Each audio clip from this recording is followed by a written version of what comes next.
So oral హెల్త్‌కి, స్ట్రోక్‌కి ఏమన్నా సంబంధం ఉందా? ఉందనే చెప్తున్నారు. సో మనకి అందరికీ తెలిసినట్టు బీపీ, షుగరు, కొలెస్ట్రాల్ అధికంగా ఉంటే స్ట్రోక్ వస్తుందని తెలుసు. కానీ ఈ ఓరల్ హైజీన్ సరిగ్గా లేకపోయినా కూడా స్ట్రోక్ వస్తుంది.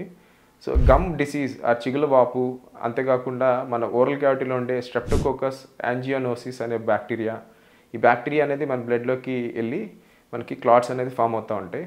సో ఇలాంటి రిస్క్ గనుక మనకి తగ్గించుకోవాలి అనుకుంటే ప్రాపర్‌గా బ్రష్ చేయడమే కాకుండా రీసెంట్ అధ్యయనాల్లో ఏం తెలిసిందంటే డెంటల్ ఫ్లాసింగ్ ఇది ప్రాపర్‌గా మనం చేసినట్లయితే మనకి ఆల్మోస్ట్ స్ట్రోక్ ఆర్ పక్షవాతం వచ్చే రిస్క్ 22% తగ్గించుకోగలుగుతాం.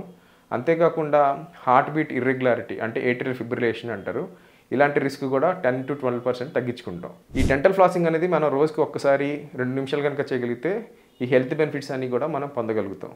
ఒకవేళ మీరు డెంటల్ ఫ్లాసింగ్ కనుక చేయలేకపోతే ఆల్టర్నేటివ్‌గా వాటర్ ఫ్లాసింగ్ గానీ, లేకపోతే ఇంటర్ డెంటల్ బ్రషింగ్ గానీ చేసుకోవడం ద్వారా కూడా ఇలాంటి హెల్త్ బెనిఫిట్స్‌ని మీరు పొందగలుగుతారు. డెంటల్ అసోసియేషన్స్ వాళ్ళు రికమెండ్ చేస్తుంది అంటే రోజుకి ఒక్కసారి అది పడుకునే పోయే ముందల డెంటల్ ఫ్లాసింగ్ చేసుకోవడం అనేది మంచిదిగా చెప్తున్నారు. అధికంగా డెంటల్ ఫ్లాసింగ్ చేస్తే మీ చిగుళ్ళు రిసెషన్‌కి గురవుతాయి.